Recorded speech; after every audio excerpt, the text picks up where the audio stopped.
Varlė LT, kai reikia kainos ir patarimo. Sveiki. Naują iPhone'ą Apple pristatė su savo šūkiu. Vienintelis dalykas, kuris pasikeitė, yra viskas. Kas tas viskas? Dabar ir pažiūrėsime. Be abejo, iPhone 6s yra pagerinta iPhone 6 versija, kuri gavo aibę patobulinimų. Pagrindiniai iš jų – naujoji 3D Touch technologija, pagerinta 12 megapikselių kamera ir naujasis A9 procesorius. Apie šios ir kitus dalykus dabar ir pakalbėsiu. Šie metai iPhone įrenginių pasaulyje yra S metai, o tai reiškia, kad naujų įrenginių dizainas išliko praktiškai toks pat, kaip ir jų pirmtaku iPhone 6. Tuo tarpu, kiek pakito vidiniai elementai, kurie prisideda prie to, jog šis telefonas yra spartesnis. Dideli ekranai laimi. Per pastarosius 3 metus vienas iš reikšmingiausių pokyčių, kuriuos patyrė iPhone įrenginiai, yra susijęs su jų ekranų dydžiu. Po kelių metų štampuojant 3,5 colių išmaniuosius telefonus, kompanija stebėdama konkurentus ir nujausdama žmonių poreikius pristatė 4 colių iPhone 5 bei iPhone 5s. Tendencija nepakito, Apple pasiūlė ir didesnį ekraną kartu su iPhone 6 4,7 colių, bei pasiūlė iPhone 6 Plus su 5,5 colio ekranu. Tokius pat parametrus matome ir šiemet. iPhone 6s nenusileidžia savo pirmtakui. Kalbant apie dizainą, matome, jog iPhone 6s Apple pristatė naujos korpuso spalvos variantą. Dabar naudotojai galės rinktis iš sidabrinės, auksinės, kosminės pilkos, rausvojo aukso spalvos. Bendrai iPhone 6s yra 2 svarbesni išoriniai pakeitimai. Stiklo ekranas čia stipresnis ir atsparesnis smūgiams. Korpusas pagamintas iš itin patvaraus 7000 serijos aliuminio lydinio, kaip teigia Apple, iš tos pačios klasės, kuri naudojama aviacinėje kosminėje pramonėje.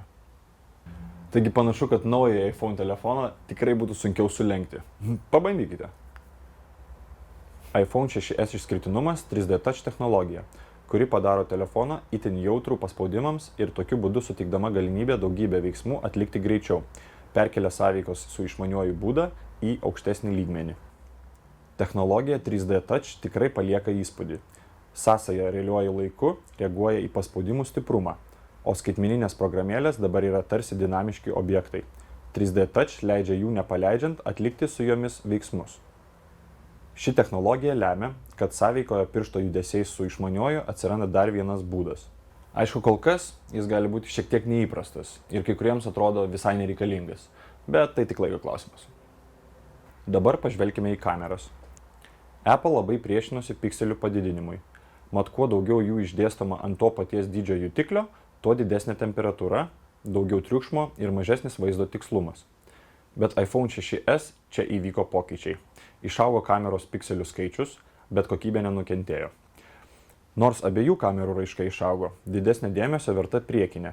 Juk čia varginga 1,2 megapikselių skiriamoji geba padidėjo iki 5 megapikselių. Pakeista jutiklio korpuso konstrukcija lėmė, kad pikseliai čia atskirti vienas nuo kito, o tai užtikrina išties kokybiškus vaizdus.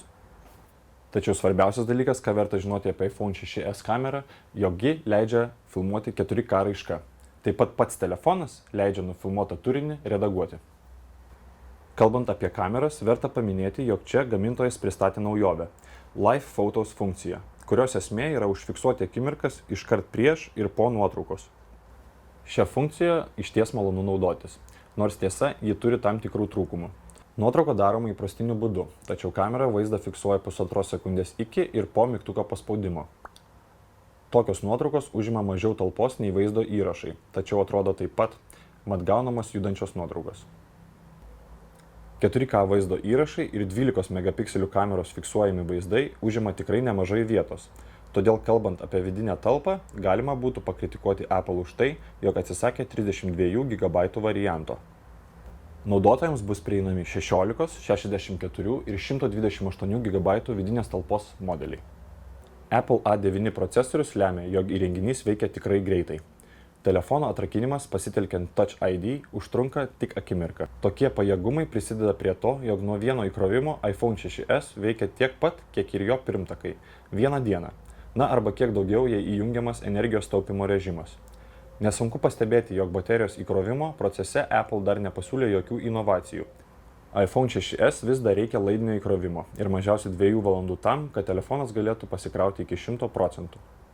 Taigi, Tipinis Apple išmaniems dizainas, nepakitusi baterijos veikimo trukmė, bet padidintas našumas, patobulinta kamera bei inovatyvus 3D Touch technologijos sprendimas leidžia iPhone 6s vadinti evoliuciniu įrenginiu.